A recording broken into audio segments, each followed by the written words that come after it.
Hi friends, ಎಲ್ಲರಿಗೂ ನಮಸ್ಕಾರ. Social workers ಅಡ್ಡ ಯೂಟ್ಯೂಬ್ ಚಾನಲ್ಗೆ ಸ್ವಾಗತ.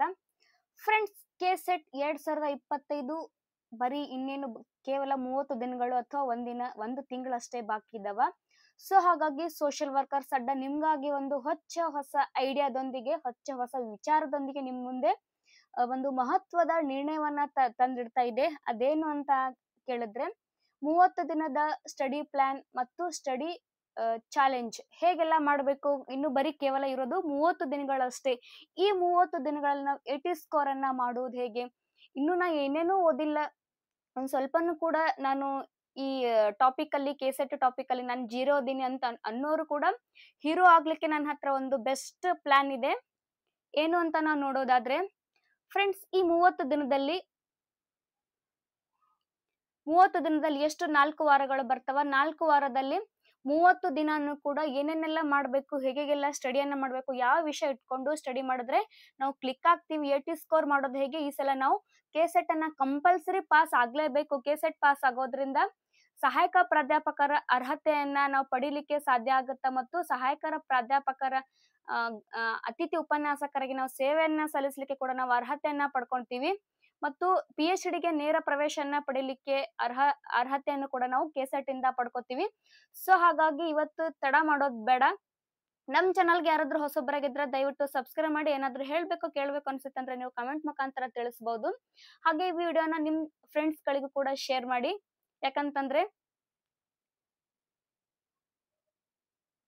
ಯಾಕಂತಂದ್ರೆ ಹೂವಿನ ಜೊತೆ ದಾರನು ಸ್ವರ್ಗ ಸೇರ್ತು ಅನ್ನೋ ಹಾಗ ನಾವ್ ಅಷ್ಟೇ ಅಲ್ಲ, ನಮ್ ಜೊತೆ ಎಲ್ಲರನ್ನು ತಗೊಂಡು ಹೋಗಿಸಿಂದ್ರೆ ಈ ಒಂದು ಪರೀಕ್ಷೆನ ಯಶಸ್ವಿ ಆಗೋಣ.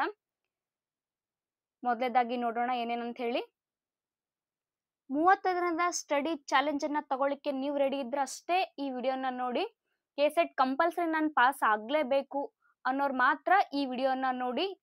ಇಲ್ಲ ಅಂತಂದ್ರೆ ಇಲ್ಲಿಗೆ ನೀವು ಸ್ಕಿಪ್ ಮಾಡಿ ಹೋಗ್ಬಹುದು. ಮೊದಲೇದಾಗಿ ನೋಡೋಣ ನಾವು. ಫ್ರೆಂಡ್ಸ್, ಕೆಸೆಟ್ ನವೆಂಬರ್ 2, 2025 ಪರೀಕ್ಷೆಗಳನ್ನ ನಡೀತಾವೆ ಅಂತ ಹೇಳಿಕೆ ಈಗಾಗಲೇ KEA ಅನೌನ್ಸ್ಮೆಂಟ್ ಕೂಡ ಮಾಡಿದೆ. ಸೊ ಹಾಗಾಗಿ ಇವತ್ತು ತಾರೀಖ್ 2 ಅಕ್ಟೋಬರ್ 2 ನವೆಂಬರ್ 2ನೇ ತಾರೀಕಿಗೆ ಪರೀಕ್ಷೆ ಇರೋದ್ರಿಂದ ಇನ್ನೇನು ಕೇವಲ ಬರೀ 30 ದಿನಗಳಷ್ಟೇ ಬಾಕಿ ಇದ್ದಾವ. ಪರೀಕ್ಷೆಗೆ ಕೇವಲ 30 ದಿನ ಬಾಕಿ ಇರೋದ್ರಿಂದ ಪ್ರತಿ ನಿಮಿಷನೂ ಕೂಡ ನಾವು ಬಹಳ ಇಂಪಾರ್ಟೆಂಟ್, ಪ್ರತಿ ನಿಮಿಷನೂ ಕೂಡ ನಾವು ಬಹಳ ಬುದ್ಧಿವಂತಿಕೆಯಿಂದ ಕಳೆಯೋದು ಬಹಳ ಮುಖ್ಯ ಆಗೈತಿ. ಈ 30 ದಿನಗಳಲ್ಲಿ ಕೆಸೆಟ್ ಪಾಸ್ ಮಾಡಬೇಕು ಹೇಗೆ ಎಂಬುದರ ಕುರಿತು ಕೆಲವೊಂದು ಪೂರ್ವ ಸಿದ್ಧತಾ ಸಲಹೆಗಳು ಮತ್ತು ಕೆಲವೊಂದು ಟ್ರಿಕ್ಸ್ ಅನ್ನ ನಾವು ಇವತ್ತು ನೋಡೋಣ. ಅಭ್ಯರ್ಥಿಗಳು ಈ ಸಮಯನ ಬಹಳ ಬುದ್ಧಿವಂತಿಕೆಯಿಂದ ವಿನಿಯೋಗಿಸಬೇಕು. ಅಭ್ಯರ್ಥಿಗಳು ಅಧ್ಯಯನಕ್ಕೆ ಸಂಬಂಧಪಟ್ಟಂತೆ ಸರಿಯಾದ ಪುಸ್ತಕಗಳನ್ನ ಆಯ್ಕೆ ಮಾಡ್ಕೋಬೇಕು. ಸರಿಯಾದ ಸಮಯವನ್ನ ನಿರ್ವಹಣೆ ಮಾಡಿದ್ದೆ ಆದ್ರೆ, ಹಳೆ ಪ್ರಶ್ನೆ ಪತ್ರಿಕೆಗಳನ್ನ ಬಿಡಿಸಿದ್ದೆ ಆದ್ರೆ, ಪ್ರತಿಯೊಂದು ವಿಷಯಕ್ಕೆ ಸರಿಯಾದ ಸಮಯವನ್ನ ನೀವು ನಿರ್ಣಯಿಸಿ ಸರಿಯಾಗಿ ಅಧ್ಯಯನವನ್ನ ಮಾಡಿದ್ದೆ ಆದ್ರೆ ನೀವು 100% ಈ ಪರೀಕ್ಷೆಯಲ್ಲಿ ಪಾಸ್ ಮಾಡ್ತೀರ. ಅದಕ್ಕೆ ಗ್ಯಾರಂಟಿಯನ್ನ ನಾನು ಕೊಡ್ತೀನಿ. ಫ್ರೆಂಡ್ಸ್, ನಾನೇನು ಈ ಸದ್ದ 30 ದಿನದ ಏನು ಸ್ಟಡಿ ಪ್ಲಾನ್ ಅನ್ನ ನಿಮ್ಗೆ ಹೇಳ್ಕೊಡ್ತಾ ಇದ್ದೀನಿಲ್ಲ, ಅದ್ರ ಪ್ರಕಾರ ನೀವು ಎಲ್ಲಿ ಒಂದು ದಿನಾನು ಕೂಡ, ಒಂದು ನಿಮಿಷನೂ ಕೂಡ ನೀವು ಬಿಡ್ಲಾರ್ದೇನೆ ಕರೆಕ್ಟ್ ಆಗಿ ನೀವು ನೀಟಾಗಿ ಸೀರಿಯಸ್ ಆಗಿ ನೀವು ಸ್ಟಡಿ ಮಾಡಿದ್ದೆ ಆದ್ರೆ 100% ನಾನು ನಿಮ್ಗೆ ಭರವಸೆಯನ್ನ ಕೊಡ್ತೀನಿ, ನೀವು ಕೆಸೆಟ್ ಅನ್ನ ಪಾಸ್ ಮಾಡ್ತೀರಿ. ಮೊದಲನೇ ವಾರ ನೋಡೋಣ ಫ್ರೆಂಡ್ಸ್. ಮೊದಲನೇ ವಾರ 1ನೇ ದಿನದಿಂದ 1ನೇ ದಿನ ಹಿಡ್ಕೊಂಡು 7ನೇ ದಿನ ತನಕ ನಾವ್ ಏನೇನೆಲ್ಲ ಸ್ಟಡಿ ಮಾಡ್ಬೇಕು ಅನ್ನೋದನ್ನ ಇವತ್ತು ನೋಡೋಣ. ಇದಕ್ಕೆ ಏನಾಗಬೇಕು, ಅಡಿಪಾಯ ನಿರ್ಮಾಣ ಅಂತ ನಾವು ಕರಿತೀವಿ. ಇದ್ರಲ್ಲಿ ಏನ್ ಫೋಕಸ್ ಮಾಡೋಣ ಅಂತಂದ್ರೆ, ಬೋಧನಾ ಸಾಮರ್ಥ್ಯ, ಸಂಶೋಧನಾ ಸಾಮರ್ಥ್ಯ, ಸಂವಹನದ ಕುರಿತು ನಾವು 1ನೇ ದಿನದಿಂದ 7ನೇ ದಿನ ಅಂತಂದ್ರೆ ಮೊದಲನೇ ವಾರದಲ್ಲಿ ನಾವು ಸ್ಟಡಿಯನ್ನ ಮಾಡೋಣ. ನೆಕ್ಸ್ಟ್ ನೋಡೋಣ, 2ನೇ ದಿನ ಏನ್ ಮಾಡ್ಬೇಕು. 30 ದಿನದ ಸ್ಟಡಿ ಪ್ಲಾನ್ ಒಳಗ 2ನೇ ದಿನ ದಿನ 2 ಅಂತಂದ್ರೆ 1 ಮತ್ತು 2ನೇ ದಿನ ನಾವ್ ಏನೇನ ಸ್ಟಡಿ ಮಾಡ್ಬೇಕು ಅಂತಂದ್ರೆ, ಬೋಧನಾ ಸಾಮರ್ಥ್ಯ 1ನೇ ಯೂನಿಟ್ ಒಳಗೆ ಬರ್ತಕ್ಕಂಥ ಬೋಧನಾ ಸಾಮರ್ಥ್ಯ, ವಿಧಾನಗಳು, ಕಲಿಯುವವರ ಗುಣಲಕ್ಷಣಗಳು, ಮೌಲ್ಯಮಾಪನ ವ್ಯವಸ್ಥೆ. ಇದು ಮೋಸ್ಟ್ ಸ್ಕೋರಿಂಗ್ ಸಬ್ಜೆಕ್ಟ್. ಸೊ ಹಾಗಾಗಿರೋದ್ರಿಂದ ನಾವಿಲ್ಲಿ ಅದಕ್ಕಿದಕ್ಕ ಸಮಯವನ್ನ ಕಳಿಲಾರ್ದೇನೆ ಜಾಸ್ತಿ ಸ್ಕೋರಿಂಗ್ ಸಬ್ಜೆಕ್ಟ್ ಯಾವ ಅದಾವ ಅದಷ್ಟೇ ನಾವು ಫೋಕಸ್ ಮಾಡ್ಕಿಶಂದ್ರೆ ನಮ್ಗೇನ್ ಬೇಕು ಎಲ್ಲವನ್ನು ಸ್ಟಡಿ ಮಾಡ್ಕೊಟ್ ಕುಂಡ್ರಲಿಕ್ಕೆ ಈ ಟೈಮ್ ಇಲ್ಲ. ಯಾಕಂತಂದ್ರೆ ಈ ಬರೀ ಕೇವಲ 30 ದಿನ ಆಗಿರೋದ್ರಿಂದ 30 ದಿನದಲ್ಲಿ ಇಂಪಾರ್ಟೆಂಟ್ ಕ್ವಶನ್ಸ್ ಅನ್ನ ನಾವು ಅಷ್ಟೇ ಡಿಸ್ಕಸ್ ಮಾಡ್ಬೇಕು. ಸಾರಿ ಇಂಪಾರ್ಟೆಂಟ್ ಕ್ವಶನ್ಸ್ ಗಳ ಜೊತೆಗೆ ಇಂಪಾರ್ಟೆಂಟ್ ಟಾಪಿಕ್ಸ್ ಅನ್ನ ಡಿಸ್ಕಸ್ ಮಾಡೋದ್ರಿಂದ ಅದ್ರ ಮೇಲೆ ಹೇಗೆಲ್ಲ ಪ್ರಶ್ನೆಗಳ ಕೇಳಿದ್ರು ಕೂಡ ನಾವು 100% ಆನ್ಸರ್ ಮಾಡ್ಲಿಕ್ಕೆ ಸಾಧ್ಯ ಆಗತ್ತಾ. ಸೊ ಹಾಗಾಗಿ ಒಂದನೇ ದಿನ 1 ಮತ್ತು 2ನೇ ದಿನ ಮೊದಲನೇ ವಾರದೊಳಗ 1 ಮತ್ತು 2ನೇ ದಿನ ನಾವೇನೇನೆಲ್ಲ ಸ್ಟಡಿ ಮಾಡ್ಬೇಕು ಅಂತಂದ್ರೆ ಬೋಧನಾ ಸಾಮರ್ಥ್ಯ ವಿಧಾನಗಳು, ಕಲಿಯುವವರ ಗುಣಲಕ್ಷಣಗಳು, ಮೌಲ್ಯಮಾಪನ ವ್ಯವಸ್ಥೆಗಳ ಬಗ್ಗೆ ನೋಡೋಣ. ಮತ್ತೆ 2ನೇ ದಿನ 3 ಮತ್ತು 4ನೇ ದಿನ ಏನೇನ ಸ್ಟಡಿ ಮಾಡೋಣ ಅಂತಂದ್ರೆ ಸಂಶೋಧನಾ ಯೋಗ್ಯತೆ ಅಂತಂದ್ರೆ 2ನೇ ಯೂನಿಟ್. ನಾವು ಇನ್ನೊಂದು ಇಲ್ಲಿ ಗಮನವಾಗಿ ನಾನು ಹೇಳಲಿಲ್ಲ, ನಾವು ಎಲ್ಲ ನೋಡ್ತಾ ಇರೋದು 30 ದಿನದ ಪ್ಲಾನ್ ನೋಡ್ತಾ ಇರೋದು ಫಸ್ಟ್ನೇ ಪೇಪರ್ 1ಗೆ ಕೇವಲ ಪೇಪರ್ 1ಗೆ ಮಾತ್ರ. ನೀವು ಪೇಪರ್ 2ಗೆ ನೀವು ಸಪರೇಟ್ ಆಗಿ ಒಂದು ಟೈಮ್ ಟೇಬಲ್ ಅನ್ನ ಹಾಕೊಂಡು ನೀವು ಓದ್ಬೇಕಾಗತ್ತ. ನಾನು ಫೋಕಸ್ ಮಾಡ್ತಾ ಇರೋದು ಪೇಪರ್ 1, ಯಾಕಂತಂದ್ರೆ ಪೇಪರ್ 1 ಎಲ್ಲಾನು ಕೂಡ ಎಲ್ಲರಿಗೂ ಇದು ಕಾಮನ್ ಆಗಿರೋದ್ರಿಂದ ಎಲ್ಲರಿಗೂ ಅನುಕೂಲ ಆಗಲಿ ಅನ್ನೋ ಉದ್ದೇಶಕ್ಕೆ ನಾನು ಏನ್ ಮಾಡ್ತಾ ಇದ್ದೀನಿ, ಪೇಪರ್ 1ಗೆ ಸಂಬಂಧಪಟ್ಟಂತ ಮಾತ್ರ ತರಗತಿಗಳನ್ನು ಕೂಡ ನಾನು ಮಾತ್ರ ಇಲ್ಲಿ ಹೇಳ್ತಾ ಇದ್ದೀನಿ. ಇಲ್ಲಿ ಸಂಶೋಧನಾ ಯೋಗ್ಯತೆ ಅಂತಂದ್ರೆ 2ನೇ ಯೂನಿಟ್ಗೆ ಸಂಬಂಧಪಟ್ಟಿದ್ದು. ಸಂಶೋಧನಾ ಯೋಗ್ಯತೆ ಪ್ರಕಾರಗಳು, ಹಂತಗಳು, ಪ್ರಬಂಧ ಬರವಣಿಗೆ, ನೀತಿಶಾಸ್ತ್ರ. ಇಷ್ಟು 2 ಮತ್ತು ಇದು 3 ಮತ್ತು 4 ದಿನ ಮಾಡೋಣ ನಾವು. ನೆಕ್ಸ್ಟ್ 5ನೇ ದಿನ ಏನ್ ಮಾಡೋಣ, ಸಂವಹನದ ಪ್ರಕಾರಗಳು. ಸಂವಹನ ಎಷ್ಟು ಅಂತಂದ್ರೆ ಸಂವಹನದ ಪ್ರಕಾರಗಳು, ಸಂವಹನದ ಅಡೆತಡೆಗಳು, ತರಗತಿಯ ಸಂವಹನದ ಬಗ್ಗೆ ನಾವು ಇಲ್ಲಿ ಫೋಕಸ್ ಮಾಡೋಣ. ನೆಕ್ಸ್ಟ್ 6ನೇ ದಿನ ನಾವೇನ್ ಮಾಡೋಣ, ಎಲ್ಲಾ 3 ವಿಷಯಗಳನ್ನ ಪರಿಷ್ಕರಿಸಬೇಕು ಅಂತಂದ್ರೆ ಬೋಧನಾ ಸಾಮರ್ಥ್ಯ, ಸಂಶೋಧನಾ ಯೋಗ್ಯತೆ ಮತ್ತು ಸಂವಹನದ 3 ಟಾಪಿಕ್ಗಳ ಮೇಲೆ 6ನೇ ದಿನ ಏನ್ ಮಾಡ್ಬೇಕು, ಇಂಪಾರ್ಟೆಂಟ್ ಪಾಯಿಂಟ್ಸ್ ಅನ್ನ ಹೈಲೈಟ್ಸ್ ಅನ್ನ ನೋಡೋಣ ನಾವು. ನೆಕ್ಸ್ಟ್ 7ನೇ ದಿನ ಏನ್ ಮಾಡ್ಬೇಕು ಅಂತಂದ್ರೆ MCQ ಗಳನ್ನ ಬಿಡಿಸೋದು. ಅಂತಂದ್ರೆ ಇಲ್ಲಿ ನಾ ಏನ್ ಹೇಳಿದೆ ಅಲ್ಲ, ಬೋಧನಾ ಸಾಮರ್ಥ್ಯ, ಸಂಶೋಧನಾ ನೈಪುಣ್ಯತೆ, ಸಂವಹನ, ಈ 3 ಟಾಪಿಕ್ಗಳ ಮೇಲೆ ಈಗಾಗ್ಲೇ ಕೆಸೆಟ್ ಪರೀಕ್ಷೆಗಳಲ್ಲಿ ಅಂದ್ರೆ 2013ರಿಂದ 2024 ತನಕ ಏನೇನೆಲ್ಲ ಪ್ರಶ್ನೆಗಳನ್ನ ಕೇಳಿದಾರಲ್ಲ ಅವೆಲ್ಲಗಳನ್ನು ಕೂಡ ನಾವು ಬಿಡಿಸ್ಲಿಕ್ಕೆ ಪ್ರಯತ್ನ ಮಾಡೋಣ. ಒಂದು ಅಣುಕು ಪರೀಕ್ಷೆಯನ್ನ ಬಿಡಿಸ್ಲಿಕ್ಕೆ ಪ್ರಯತ್ನ ಮಾಡೋಣ. ನಂತರ 2ನೇ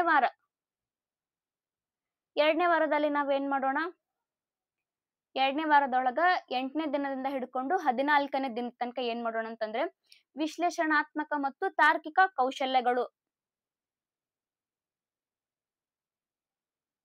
ವಿಶ್ಲೇಷಣಾತ್ಮಕ ಮತ್ತು ತಾರ್ಕಿಕ ಕೌಶಲ್ಯಗಳನ್ನ ಬಿಡಿಸ್ಲಿಕ್ಕೆ ಪ್ರಯತ್ನ ಮಾಡ್ಬೇಕು. ಗಮನ, ತಾರ್ಕಿಕತೆ, ಗಣಿತದ ಸಾಮರ್ಥ್ಯ, ದತ್ತಾಂಶದ ವ್ಯಾಖ್ಯಾನಗಳ ಕಡೆ ಹೆಚ್ಚಾಗಿ ಗಮನವನ್ನ ಇಲ್ಲಿ ನಾವು 2ನೇ ವಾರದಲ್ಲಿ ನೋಡೋಣ. ದಿನ 8ರಿಂದ 9ನೇ ದಿನ ಏನ್ ಮಾಡ್ಬೇಕು,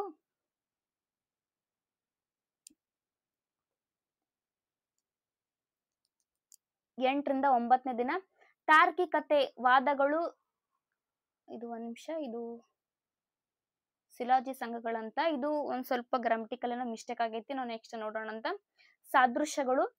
ನೆಕ್ಸ್ಟ್ ದಿನ 10 ಮತ್ತು 11 ದಿನ ಏನ್ ನೋಡೋಣ, ಗಣಿತದ ತಾರ್ಕಿಕ ಕ್ರಿಯೆ, ಶೇಕಡಾವಾರು, ಸರಾಸರಿ, ಅನುಪಾತಗಳು, ಸಂಖ್ಯಾ ಸರಣಿಗಳು.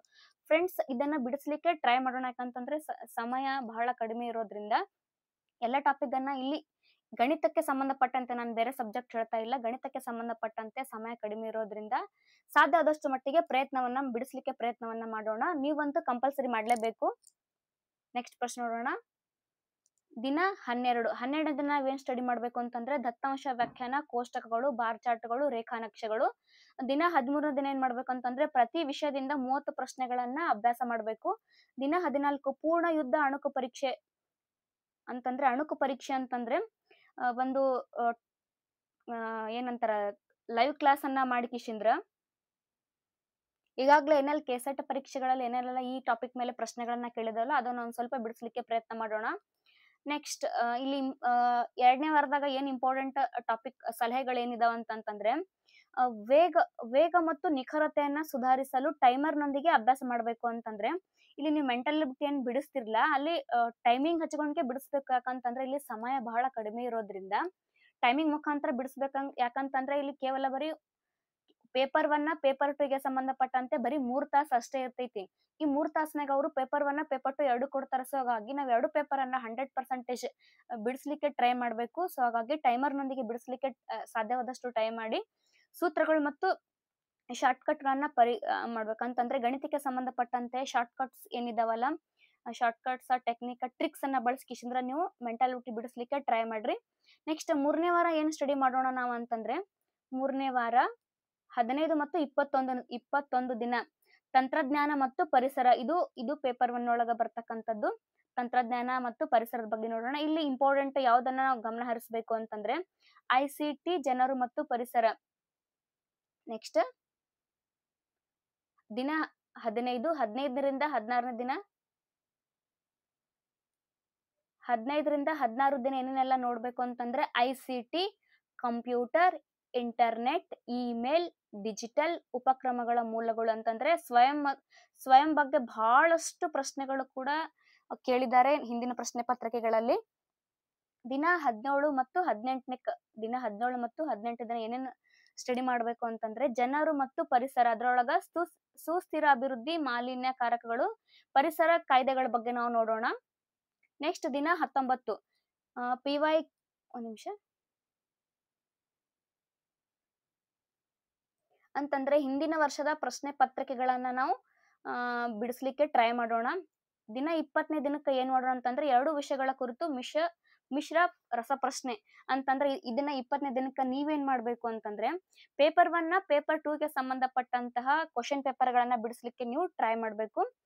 ನೆಕ್ಸ್ಟ್ ಅಂದ್ರ ಮಿಶ್ರ ರಸಪ್ರಶ್ನೆ ಅಂತಂದ್ರ ಈ ಸದ್ದ ನೀವೇನ್ ಮಾಡ್ಬೇಕು, 3 ತಾಸನ್ನ ನೀವು ಒಂದು ಟೈಮ್ ಅನ್ನ ಅವತ್ತಿನ ದಿನ ಫಿಕ್ಸ್ ಮಾಡ್ಕೊಂಡ್ ಕಿಶಿಂದ್ರ 3 ತಾಸಿನೊಳಗ ಪೇಪರ್ 1 ಮತ್ತು ಪೇಪರ್ 2 ಅನ್ನ ನೀವು ಬಿಡಿಸ್ಲಿಕ್ಕೆ ಟ್ರೈ ಮಾಡ್ಬೇಕು. ಈಗ ಬಿಡಿಸೋದ್ರಿಂದ ಏನಾಗುತ್ತೆ, ನಿಮ್ಗೆ ಕಾನ್ಫಿಡೆಂಟ್ ಲೆವೆಲ್ ಬರ್ತಾ, ಮತ್ತೆ ಎಲ್ಲಿ ನೀವು ಜಾಗೃತೆಯನ್ನ ವಹಿಸ್ಬೇಕು ಅನ್ನೋದು ಕೂಡ ಗೊತ್ತಾಗುತ್ತೆ. ಯಾಕಂತಂದ್ರೆ ಸಡನ್ಲಿ ಕೈಯಾಗ ಕ್ವಶನ್ ಪೇಪರ್ ಬರ್ತಂದ್ರೆ ಏನಾಗುತ್ತ, ಅಲ್ಲಿ ಬಹಳಷ್ಟು ನಮ್ಗೆ ಗೊತ್ತಿದ್ದ ಪ್ರಶ್ನೆಗಳೇ ಬಹಳಷ್ಟು ಬಾರಿ ನಾವು ತಪ್ಪು ಉತ್ತರಗಳನ್ನ ಹಾಕಿ ಬರ್ತೀವಿ. ಆಮೇಲೆ ಎಕ್ಸಾಮ್ ಹಾಲಿಂದ ಬಂದ್ಮೇಲೆ ಗೊತ್ತಾಗತ್ ನಮ್ಗ ನಾವ್ ಇದನ್ನ ಗೊತ್ತಿದ್ದು ತಪ್ಪು ಮಾಡಿವಂತ. ಯಾಕಂತಂದ್ರೆ ಏನಿಲ್ಲ ಅಂತಂದ್ರೆ 10 ಕ್ವಶನ್ಗಳು ಕೂಡ ನಮ್ಮ ಲೈಫ್ನೊಳಗ ಅದೇ ಕ್ಲಿಕ್ ಮಾಡೋದು ಕೂಡ ಅದೇ ಆಗುತ್ತಾ, ಮತ್ತು ಫೇಲ್ ಮಾಡೋದು ಕೂಡ ಅದೇ 10 ಪ್ರಶ್ನೆ ಆಗುತ್ತೆ. ನಾವು ಗೊತ್ತಿದ್ದು ಕೂಡ ತಪ್ಪು ಮಾಡ್ತೀವಿ.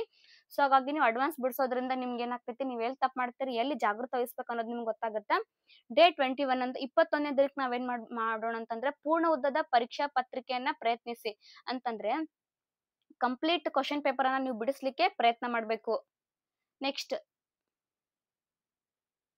ವಾರ 4 22ರಿಂದ 28ನೇ ದಿನ ಏನ್ ಮಾಡ್ಬೇಕು ಅಂತಂದ್ರೆ ಮುಂದುವರೆದ ವಿಷಯಗಳು, ಉನ್ನತ ಶಿಕ್ಷಣ ವ್ಯವಸ್ಥೆ ಅಂದ್ರೆ ಇನ್ನು ಯಾವ್ಯಾವ ಸಬ್ಜೆಕ್ಟ್ ವಿಷಯಗಳು ಗ್ಯಾಪ್ ಇರ್ತಾವಲ್ಲ ಅದನ್ನ ನೋಡ್ಕೊಳಕ ಟ್ರೈ ಮಾಡೋಣ. ಮತ್ತು ಉನ್ನತ ಶಿಕ್ಷಣ ವ್ಯವಸ್ಥೆ, ಹೈಯರ್ ಎಜುಕೇಶನ್ ಸಿಸ್ಟಮ್ ಬಗ್ಗೆ ನೋಡೋಣ. ಇಲ್ಲಿ ಏನ್ ಗಮನ ಹರಿಸ್ಬೇಕು ಅಂತಂದ್ರೆ ಉನ್ನತ ಶಿಕ್ಷಣ ವ್ಯವಸ್ಥೆಗಳೇನು, ಅದ್ರಾಗ ಇನ್ನು ಉನ್ನತ ಶಿಕ್ಷಣ ವ್ಯವಸ್ಥೆ ಒಳಗ ಮೋಸ್ಟ್ ಸ್ಕೋರಿಂಗ್ ಟಾಪಿಕ್ ಯಾವ್ದೈತಲ್ಲ ಅದ್ರ ಬಗ್ಗೆ ನಾವು ನೋಡೋಣ. ನೆಕ್ಸ್ಟ್ ದಿನ 22ರಿಂದ 23ನೇ ದಿನ, 22ರಿಂದ 23ನೇ ದಿನ ಏನ್ ನೋಡೋಣ ಅಂತಂದ್ರೆ ಉನ್ನತ ಶಿಕ್ಷಣ ವ್ಯವಸ್ಥೆ, ಅದ್ರೊಳಗ ವಿಕಸನ ನೀತಿಗಳು, ನಿಯಂತ್ರಕ ಸಂಸ್ಥೆಗಳು ಅಂತಂದ್ರೆ UGC, NAC, ಇದ್ರ ಮೇಲೆ ಬಹಳಷ್ಟು ಕ್ವಶನ್ಗಳು ಬರ್ತಾವೆ. ಯಾಕಂತಂದ್ರೆ UGC ಐತಲ್ಲ, ಇದು UGC ಸೆಂಟ್ರಲ್ನೊಳಗ ನೆಟ್ ಪರೀಕ್ಷೆಗಳು ನಡೆಸಿದ್ರೆ KE ಸ್ಟೇಟ್ ನೊಳಗ ನಡೆಸ್ತೈತಿ. ಸೊ ಹಾಗಾಗಿ UGC ತ್ರೋನೆ ಸಹಾಯಕ ಪ್ರಾಧ್ಯಾಪಕ ಪರೀಕ್ಷೆ ನಡೆಯೋದ್ರಿಂದ UGC ಮೇಲೆ ಬಹಳಷ್ಟು ಪ್ರಶ್ನೆಗಳು ಕೇಳತಕ್ಕಂತ ಸಾಧ್ಯತೆ ಇದೆ. ಅದ್ರ ಮೇಲೆ ನಾವು ಜಾಸ್ತಿ ಫೋಕಸ್ ಮಾಡೋಣ. ಮತ್ತು NAC ಕೇಂದ್ರ ಕಚೇರಿ ಇರೋದೆಲ್ಲ ಅಂತಂದ್ರೆ ನಮ್ಮ ಬೆಂಗಳೂರಿನಲ್ಲಿ ಇರೋದ್ರಿಂದ ಅದ್ರ ಮೇಲೆ ಕೂಡ ಸಾಕಷ್ಟು ಹಿಂದಿನ ಪ್ರಶ್ನೆ ಪತ್ರಿಕೆಗಳನ್ನ ನೋಡಿದಾಗ ಸಾಕಷ್ಟು ಪ್ರಶ್ನೆಗಳು ರಿಪೀಟ್ ಆಗಿರೋದ್ರಿಂದ ನಾವು ಅದ್ರ ಮೇಲೆ ಕೂಡ ಜಾಸ್ತಿ ಗಮನ ನೋಡೋಣ. ದಿನ 24ನೇ ದಿನಕ್ಕೆ ನಾವೇನೇನೆಲ್ಲ ಫೋಕಸ್ ಮಾಡೋಣ ಅಂತಂದ್ರೆ ರಾಷ್ಟ್ರೀಯ ಶಿಕ್ಷಣ ನೀತಿ 2020 ಪ್ರಮುಖ ಮುಖ್ಯಾಂಶಗಳನ್ನ ಕುರಿತು ನಾವು ಡಿಸ್ಕಸ್ ಮಾಡೋಣ. ಯಾಕಂತಂದ್ರೆ ಇದು ಬಹಳ ಅಂತಂದ್ರೆ ಮೋಸ್ಟ್ ಇಂಪಾರ್ಟೆಂಟ್ ಟಾಪಿಕ್ ನೋಡಿ ಫ್ರೆಂಡ್ಸ್. ನೆಕ್ಸ್ಟ್ 25 ಮತ್ತು 26ನೇ ದಿನಕ್ಕೆ ನಾವೇನೇನೆಲ್ಲ ಡಿಸ್ಕಸ್ ಮಾಡೋಣ ಅಂತಂದ್ರೆ ದಿನ 25, 26 ಕಷ್ಟಕರವಾದ ಘಟಕಗಳನ್ನ ಅಥವಾ ನಿಮ್ಮ ದುರ್ಬಲ ವಿಷಯಗಳನ್ನ ಪರಿಷ್ಕರಿಸಿ ಅಂತಂದ್ರೆ ಯಾವ್ದು ಬಹಳ ಕ್ರಿಟಿಕಲ್ ಟಾಪಿಕ್ ಅಂತ ಅನಿಸ್ತೈತಲ್ಲ, ಯಾಕಂದ್ರೆ ಎಷ್ಟು ಓದಿದ್ರು ನೆನಪಾಗಂಗಿಲ್ಲ, ಮತ್ತೆ ಬಹಳ ಡಿಫಿಕಲ್ಟ್ ಟಾಪಿಕ್ ಅನ್ನ ಅದ್ರ ಬಗ್ಗೆ ಡಿಸ್ಕಸ್ ಮಾಡೋಣ. ದಿನ 27 ಏನ್ ಮಾಡ್ಬೇಕು, ಯಾವ್ಯಾವ ಕೆಸೆಟ್ ಪ್ರಶ್ನೆ ಪತ್ರಿಕೆಗಳನ್ನ ನೀವು ಬಿಡಿಸ್ಲಿಕ್ಕೆ ಟ್ರೈ ಮಾಡ್ಬೇಕು. ದಿನ 28 ಟಿಪ್ಪಣಿಗಳು ಮತ್ತು ಪ್ರಮುಖ ಅಂಶಗಳನ್ನ ಪರಿಷ್ಕರಿಸಿ. ಟಿಪ್ಪಣಿಗಳು ಅಂತಂದ್ರೆ ನಾನು ಅವಾಗ್ಲೇ ಹೇಳಿದೆಲ್ಲ, ಇಂಪಾರ್ಟೆಂಟ್ ಟಾಪಿಕ್ ಮೇಲೆ ನೀವು ಏನ್ ಮಾಡ್ಬೇಕು, ಶಾರ್ಟ್ ನೋಟ್ಸ್ ಅನ್ನ ಮಾಡ್ಬೇಕು. ಈ ಶಾರ್ಟ್ ನೋಟ್ಸ್ಗಳು ಎಷ್ಟು ಹೆಲ್ಪ್ ಆಗ್ತಾವ ಗೊತ್ತೇನು, ಶಾರ್ಟ್ ನೋಟ್ಸ್ಗಳು ನೋಡೋದ್ರಿಂದ ಬರೀ ನೀವು ಎಕ್ಸಾಮ್ ಹಾಲಿಗಂತೂ ಬುಕ್ಸ್ ಅಂತೂ ಅಷ್ಟು ನೋಟ್ಸ್ ಅಂತೂ ತಗೊಂಡ್ ಹೋಗಕ್ ಆಗಂಗಿಲ್ಲ. ಎಕ್ಸಾಮ್ ಇನ್ನೊಂದ್ 2-3 ತಾಸು ಐತಿ ಅನ್ನೋ ಒಂದು ಟೈಮಿಗೆ ಬರೀ ಸ್ವಲ್ಪ ಕಣ್ಣಾಡ್ಸಿದ್ರೆ ಸಾಕು. ಸೊ ಹಾಗಾಗಿ ನೀವು ಏನ್ ಓದ್ತಿರ್ಲಿಲ್ಲ ಅದ್ರ ಮ್ಯಾಗ ಒಂದು ಶಾರ್ಟ್ ನೋಟ್ಸ್ ಅನ್ನ ರೆಡಿ ಮಾಡ್ಕೋರಿ. ನೆಕ್ಸ್ಟ್ 29ನೇ ದಿನ 29 ದಿನ ಏನ್ ಮಾಡ್ಬೇಕು, ಅಂತಿಮ ಅಣುಕು ಪರೀಕ್ಷೆಯನ್ನ ತೆಗೆದುಕೊಳ್ಳಿ ಮತ್ತು ತಪ್ಪುಗಳನ್ನ ವಿಶ್ಲೇಷಿಸಿ. ಇಲ್ಲಿ ಅಣುಕು ಪರೀಕ್ಷೆ ಅಂತಂತಂದ್ರೆ ಫ್ರೆಂಡ್ಸ್, ಈಗಾಗ್ಲೇ ಯೂಟ್ಯೂಬ್ ನಲ್ಲಿ ಸಾಕಷ್ಟು ಅಣುಕು ಪರೀಕ್ಷೆಗಳಿದಾವ. ಅದನ್ನು ತಗೋರಿ. ಮತ್ತ ಯಾವ್ಯಾವ ನೀವು ಆಲ್ರೆಡಿ ನೀವು ಕೋಚಿಂಗ್ ಹೋಗ್ತಾ ಇದ್ರೆ ಮತ್ತ ನೀವು ಕೆಸೆಟ್ ಗೆ ಸಂಬಂಧಪಟ್ಟಂತೆ ಕೋಚಿಂಗ್ ತಗೋತಾ ಇದ್ರೆ ಅಲ್ಲಿನ ಕೂಡ ಅಣುಕು ಪರೀಕ್ಷೆಗಳನ್ನ ಮಾಡಿ. ನಾನು ಎಲ್ಲೂ ಕೂಡ ನಾನು ಕೋಚಿಂಗ್ ತಗೊಂಡಿಲ್ಲ, ಇನ್ನೂವರೆಗೂ ಏನು ತಗೊಂಡಿಲ್ಲ ಅಂತ ಅನ್ನೋರು ಏನ್ ಮಾಡ್ಬೇಕು ಅಂತಂದ್ರ, ಆಲ್ರೆಡಿ ಕೆಸೆಟ್ ಗೆ ಸಂಬಂಧಪಟ್ಟಂತ ಏನ್ ಪ್ರಶ್ನೆ ಪತ್ರಿಕೆಗಳಿದಾವಲ್ಲ ಅದನ್ನ ನೀವು ಬಿಡಿಸ್ಲಿಕ್ಕೆ ಟ್ರೈ ಮಾಡಿ. 30ನೇ ದಿನ ಏನ್ ಮಾಡ್ಬೇಕು ಅಂತಂದ್ರೆ, 30ನೇ ದಿನ ಅಂತಂದ್ರೆ ಎಕ್ಸಾಮ್ ನಾಳೆ ಐತಿ ಅಂತಂದ್ರೆ 1ನೇ ತಾರೀಕಿಗೆ ನೀವೇನ್ ಮಾಡ್ಬೇಕು, 2ನೇ ತಾರೀಕಿಗೆ ಎಕ್ಸಾಮ್ ಇದಾವಲ್ಲ, ನವೆಂಬರ್ 1ನೇ ತಾರೀಕಿಗೆ ನೀವೇನ್ ಮಾಡ್ಬೇಕು ಅಂತಂದ್ರೆ, ಎಷ್ಟು ಇಂಪಾರ್ಟೆಂಟ್ ಟಿಪ್ಪಣಿಗಳಿದಾವಲ್ಲ ಅಂತಂದ್ರೆ ನೀವೇನು ಶಾರ್ಟ್ ನೋಟ್ಸ್ ಮಾಡ್ಕೊಂಡ್ರಲ್ಲ, ಶಾರ್ಟ್ ನೋಟ್ಸ್ ಅನ್ನ ಮತ್ತ ಟ್ರಿಕ್ಸ್ ಅನ್ನ ಶಾರ್ಟ್ ನೋಟ್ಸ್ ಅನ್ನ ನೀವು ಇಲ್ಲಿ ಗಮನ ಹರಿಸ್ಬೇಕು ಫ್ರೆಂಡ್ಸ್. ಇಷ್ಟು 30 ದಿನದ್ದು. ಇದನ್ನೆಲ್ಲ ನಾನು ಯಾಕೆ ಹೇಳ್ತಾ ಇದ್ದೀನಿ ಅಂತಂದ್ರ, ನಾನು ಈಗಾಗಲೇ ಕೆಸೆಟ್ ಪರೀಕ್ಷೆಯನ್ನ ಪಾಸ್ ಮಾಡಿದ್ದೀನಿ. ನಾನು ಸ್ಟೇಟಿಗೆ ನಂದು ಸೋಷಿಯಲ್ ವರ್ಕ್, ಪರ್ಟಿಕ್ಯುಲರ್ ನಂದು ಸೋಷಿಯಲ್ ವರ್ಕ್ ಸಬ್ಜೆಕ್ಟ್. ನಾನು ಸ್ಟೇಟಿಗೆ 16ನೇ ರ್ಯಾಂಕ್ ಬಂದೀನಿ ಅಂತಂದ್ರ ನಂದು ಎಷ್ಟು ಸ್ಕೋರಿಂಗ್ ಆಗಿತ್ತು ಗೊತ್ತಾ ನಂದು. ನಾನು ಸ್ಟೇಟಿಗೆ 16ನೇ ರ್ಯಾಂಕ್ ಬಂದೀನಿ. ಸೋಷಿಯಲ್ ವರ್ಕ್ ನಂದು ಪರ್ಟಿಕ್ಯುಲರ್ ಸಬ್ಜೆಕ್ಟ್ ಐತಿ. ಸೊ ಹಾಗಾಗಿ ನಂದು 160 ಪೇಪರ್ 1 ಪೇಪರ್ 2 ಹಿಡ್ಕೊಂಡು ನಂದು ಎಷ್ಟು ಸ್ಕೋರಿಂಗ್ ಆಗಿತ್ತು ಅಂತಂದ್ರೆ 160 ಆಗಿತ್ತು. ಸೊ ಹಾಗಾಗಿ ನಂದು ಜನರಲ್ ಮೆರಿಟ್ ನೊಳಗೆ ನಂದು ಕೆಟಗರಿ ಬರೋದ್ರಿಂದ ಆದ್ರೂ ನಂದು ಜನರಲ್ ಮೆರಿಟ್ ನೊಳಗೆ ಪಾಸ್ ಆಗಿತ್ತು. ಸೊ ಹಾಗಾಗಿ ಇವೆಲ್ಲವುಗಳನ್ನ ನಾನು ಸ್ಟಡಿ ಮಾಡುವಾಗ ಇವೆಲ್ಲವುಗಳನ್ನ ಕೂಡ ನಾನು ಗಮನದಲ್ಲಿ ಇಟ್ಕೊಂಡು ನಾನು ಸ್ಟಡಿ ಮಾಡಿದ್ದೀನಿ. ನನ್ನ ಅನುಭವಗಳ ಆಧಾರದ ಮೇಲೆ ನಿಮ್ಗೆ ನಾನು ಹೇಳ್ತಾ ಇದ್ದೀನಿ. ನೆಕ್ಸ್ಟ್ ಕೆಲವೊಂದು ಮೋಸ್ಟ್ ಇಂಪಾರ್ಟೆಂಟ್ ಆಗಿ ನೋಡೋಣ. ಇದ್ರ ಹೊರತಾಗಿನೂ 30 ದಿನದ ಸ್ಟಡಿ ಪ್ಲಾನಿಂಗ್ ಹೊರತಾಗಿನೂ ನೀವೇನೇನ್ ಮಾಡ್ಬೇಕು ಕೆಲವೊಂದು ಅಂತಂದ್ರೆ, ವೇಳಾಪಟ್ಟಿಯನ್ನ ಸಿದ್ಧಪಡಿಸ್ಕೋಬೇಕು ಅಂತಂದ್ರೆ ಟೈಮ್ ಟೇಬಲ್ ಅನ್ನ ರೆಡಿ ಮಾಡ್ಕೋಬೇಕು. ನಿಮ್ದೇ ಆದಂತಹ ಟೈಮ್ ಟೇಬಲ್ ಅಂತಂದ್ರೆ 1ನೇ ದಿನದ ಹಿಡ್ಕೊಂಡು 30ನೇ ದಿನಗಳವರೆಗೆ ನೀವೇನೇನೆಲ್ಲ ಮಾಡ್ಬೇಕಂತಿರ್ಲ, ನೀವು ಊಟ ಮಾಡೋದು, ಮನ್ಕೊಳ್ಳೋದು, ನೀವು ಕ್ವಶನ್ ಪೇಪರ್ ಅನ್ನ ಬಿಡಿಸೋದು, ಪೇಪರ್ 1 ಅನ್ನ ಬಿಡಿಸೋದು, ಪೇಪರ್ 2 ಅನ್ನ ಬಿಡಿಸೋದು. ನೀವು ಪೇಪರ್ 1ಗೆ ಎಷ್ಟು ಗಮನ ಕೊಡ್ತಿರ್ಲ ಪೇಪರ್ 2 ಕೂಡ ನೀವು ಅಷ್ಟೇ ಗಮನ ಕೊಡ್ಬೇಕು. ಯಾಕಂತಂದ್ರೆ ಅದನ್ನು ಕೂಡ ನಮ್ಗೆ ಇಂಪಾರ್ಟೆಂಟ್ ಆಗಿರೋದ್ರಿಂದ ಎರಡು ಕೂಡ ಗಮನ ಕೊಡ್ಬೇಕು. ಪೇಪರ್ 1 ಪೇಪರ್ 2 ಎರಡು ಸೇರ್ಕೊಂಡು ಒಂದು ನಿಮ್ದೇ ಆದಂತ ಒಂದು ಟೈಮ್ ಟೇಬಲ್ ರೆಡಿ ಮಾಡ್ಕೋರಿ. ಯಾಕಂತಂದ್ರೆ ಕೆಲವೊಬ್ರು ಮನೇಲೆ ಕೂತು ಸ್ಟಡಿ ಮಾಡ್ತಾ ಇದ್ದೀರಿ, ಕೆಲವೊಬ್ರು ವರ್ಕಿಗೆ ಹೋಗ್ತಾ ಇರ್ತೀರಿ. ಸೊ ಹಾಗಾಗಿ ನಿಮ್ದೇ ಆದ ಒಂದು ಟೈಮ್ ಟೇಬಲ್ ಅನ್ನ ರೆಡಿ ಮಾಡ್ಕೊಂಡು ನೀವು ಡೈಲಿ ಎಲ್ಲಿ ಕುಂತ್ಕೋತೀರಿ ಮಕ್ಕೋತಿರ್ತಿರ್ಲ ಅಲ್ಲೇನ್ ಮಾಡ್ರಿ, ಒಂದು ಗಾಡಿಗೆ ಅಂಟಿಸ್ರಿ, ಒಂದು ಟೈಮ್ ಟೇಬಲ್ ರೆಡಿ ಮಾಡ್ಕೊಂಡು ಅಂಟಿಸ್ಕಿಶಿಂದ್ರ ದಿನನಿತ್ಯ ಅದನ್ನ ನೀವು ನೋಡ್ಬೇಕು. ಇದು ಮೋಸ್ಟ್ ಇಂಪಾರ್ಟೆಂಟ್ ಟೈಮ್ ಟೇಬಲ್ ನ ರೆಡಿ ಮಾಡ್ಕೋದು. ನೆಕ್ಸ್ಟ್ ಇನ್ನೊಂದು ಇಂಪಾರ್ಟೆಂಟ್ ಟಾಪಿಕ್ ಏನು ಅಂತಂದ್ರೆ, ಹಿಂದಿನ ವರ್ಷಗಳ ಪ್ರಶ್ನೆ ಪತ್ರಗಳನ್ನ ಬಿಡಿಸ್ಲಿಕ್ಕೆ ಟ್ರೈ ಮಾಡಿ ಫ್ರೆಂಡ್ಸ್. ಕೆಸೆಟ್ 2013ರಿಂದ 2024ರವರೆಗೂ ಪ್ರಶ್ನೆ ಪತ್ರಗಳನ್ನ ಸಾಧ್ಯವಾದಷ್ಟು ಮಟ್ಟಿಗೆ ಪ್ರಶ್ನೆ ಪತ್ರಗಳನ್ನ ಬಿಡಿಸ್ಲಿಕ್ಕೆ ಟ್ರೈ ಮಾಡ್ರಿ. ಮತ್ತು ನಿಮ್ಗೆ ಆಗ್ತಿತ್ತು ಅಂತಂದ್ರೆ ಏನ್ ಮಾಡ್ರಿ, ಒಂದು ಪ್ರಿಂಟ್ ಅನ್ನ ತಕೊಂಬರ್ರಿ. ಪ್ರಿಂಟ್ ಅನ್ನ ತಕೊಂಬಂದ್ಕಿಸಿಂದ್ರ ಡೈಲಿ ಬಿಡಿಸ್ಲಿಕ್ಕೆ ಟ್ರೈ ಮಾಡ್ರಿ. ಇಲ್ಲಿಕ ಅಷ್ಟ ಆಗಂಗಿಲ್ಲ ನಿಮ್ಗೆ ಅಂತಂತಂದ್ರ ಆಲ್ರೆಡಿ ಈಗಾಗಲೇ ನನ್ನ ಚಾನಲ್ ಹಿಡ್ಕೊಂಡು ಬೇರೆ ಕೂಡ ಯೂಟ್ಯೂಬ್ ಚಾನಲ್ ನಲ್ಲಿ ಏನ್ ಮಾಡಿದಾರ, ಹಿಂದಿನ ವರ್ಷದ ಪ್ರಶ್ನೆ ಪತ್ರಿಕೆಗಳನ್ನ ಅವರು ಬಿಡಿಸಿದಾರ. ನೀವು ಅದನ್ನ ಕೂಡ ನೋಡಬಹುದು. ಮತ್ತೆ ಇನ್ನೊಂದು ನಾನೇನ್ ಮಾಡ್ತಾ ಇದ್ದೀನಿ ಅಂತಂದ್ರೆ, ದಿನಾಲು ಪ್ರತಿನಿತ್ಯ ರಾತ್ರಿ 8 ಗಂಟೆಗೆ ಏನ್ ಮಾಡ್ಲಿಕತ್ತೀನಿ, ಈಗಾಗ್ಲೇ ಹಿಂದಿನ ಪ್ರಶ್ನೆ ಪತ್ರಿಕೆಗಳ ಇಟ್ಕೊಂಡು ಕೆಸೆಟ್ ಗೆ ಸಂಬಂಧಪಟ್ಟಂತ ಹಿಂದಿನ ಜನರಲ್ ಪೇಪರ್ ಗೆ ಸಂಬಂಧಪಟ್ಟಂತಹ ಕೆಲವೊಂದು ಮೋಸ್ಟ್ ಇಂಪಾರ್ಟೆಂಟ್ ಕ್ವಶನ್ಸ್ ಗಳನ್ನ, ಟಾಪ್ 10 ಕ್ವಶನ್ಸ್ ಗಳನ್ನ ನಾನು ದಿನಾಲು ರಾತ್ರಿ 8 ಗಂಟೆಗೆ ಬಿಡಿಸ್ತಾ ಇದ್ದೀನಿ. ನೀವು ಅದನ್ನ ತಪ್ಪದೆ ನೋಡ್ಬೋದು. ನೋಡೋದ್ರಿಂದ ನಿಮ್ಗೆ ಏನಾಗುತ್ತೆ, ಎಲ್ಲಿ ಇನ್ನ ಬಿಡಿಸ್ಬೇಕು, ಇನ್ನು ಎಷ್ಟು ನಿಮ್ಗ ವೀಕ್ನೆಸ್ ಇದ್ದಿದ್ದ ಟಾಪಿಕ್ ಯಾವ್ದಿನ್ನ ಇಂಪ್ರೂವ್ ಮಾಡ್ಕೋಬೇಕು ಅನ್ನೋದು ನಿಮ್ಗೆ ಗೊತ್ತಾಗ್ತೈತಿ. ಹಳೆ ಪ್ರಶ್ನೆ ಪತ್ರಿಕೆಗಳನ್ನ ಬಿಡಿಸೋದ್ರಿಂದ ನಿಮ್ಗೆ ಏನಾಗುತ್ತ ಅಂತಂದ್ರೆ, ಕ್ವಶನ್ ಪ್ಯಾಟರ್ನ್ ಹೆಂಗೆಲ್ಲ ಬರ್ತೈತಿ, ಅದಕ್ಕೆ ತಯಾರಿ ಎಲ್ಲ ಹೇಗ್ ಮಾಡ್ಬೇಕು ಅನ್ನೋದು ನಿಮ್ಗೂ ಕ್ಲಿಯರ್ ಕಟ್ ಪಿಕ್ಚರ್ ಸಿಗ್ತೈತಿ. ಇದ್ರ ಜೊತೆಗೆ ಇನ್ನೊಂದು ಅಂತಂದ್ರೆ, ಹಳೆ ಪ್ರಶ್ನೆ ಪತ್ರಿಕೆಗಳ ಹೆಂಗಂತಂದ್ರ ತಿಜೋರಿ ಒಳಗಿಂದ ಸೇಫ್ ಕೀಲಿಕೈ ಇದ್ದಂಗ ಅದು. ತಿಜೋರಿ ಓಪನ್ ಮಾಡ್ಬೇಕು ಅಂತಂದ್ರೆ ಚಾವಿ ಹೆಂಗ್ ಬೇಕಲ್ಲ, ಸೊ ಹಾಗಾಗಿ ನಾವು ಕೆಸೆಟ್ ಓದ್ಬೇಕು ಅಂತಂದ್ರೆ ಪ್ರಶ್ನೆ ಪತ್ರಿಕೆಗಳು ಬಹಳ ಇಂಪಾರ್ಟೆಂಟ್ ಆಗುತ್ತಾ. ಸೊ ಹಾಗಾಗಿ ನೀವು ಹಿಂದಿನ ವರ್ಷದ ಪ್ರಶ್ನೆ ಪತ್ರಿಕೆಗಳನ್ನ ಬಿಡಿಸ್ಲಿಕ್ಕೆ ಟ್ರೈ ಮಾಡಿ ಫ್ರೆಂಡ್ಸ್. ನನ್ನ ಚಾನಲ್ ನಲ್ಲಿ ನೋಡ್ರಿ ನೀವು. ಯಾಕಂತಂದ್ರೆ ನಾನು ಈಗಾಗಲೇ ಜನರಲ್ ಪೇಪರ್ಗೆ ಸಂಬಂಧಪಟ್ಟಂತೆ ಎಲ್ಲ ಪ್ರಶ್ನೆ ಪತ್ರಿಕೆಗಳನ್ನು ಕೂಡ ನಾನು ಬಿಡಿಸಿದ್ದೀನಿ ಮತ್ತು ನೋಟ್ಸ್ ಕೂಡ ನಾನು ಹಾಕಿದ್ದೀನಿ. ನೆಕ್ಸ್ಟ್ ನೋಡೋಣ ನಾವು, ಹೆಚ್ಚಿನ ತೂಕದ ವಿಷಯಗಳಿಗೆ ಅಗತ್ಯ ನೀಡುವುದು ಅಂತಂದ್ರೆ, ಹೆಚ್ಚಿನ ತೂಕದ ವಿಷಯಗಳಿಗೆ ಅಂತಂದ್ರೆ ಮೋಸ್ಟ್ ಸ್ಕೋರಿಂಗ್ ಟಾಪಿಕ್ ಯಾವ್ದಿದಾವಲ್ಲ ಪೇಪರ್ 1 ಅಲ್ಲಿ ನಾನು ಹೇಳ್ತಾ ಇರೋದು.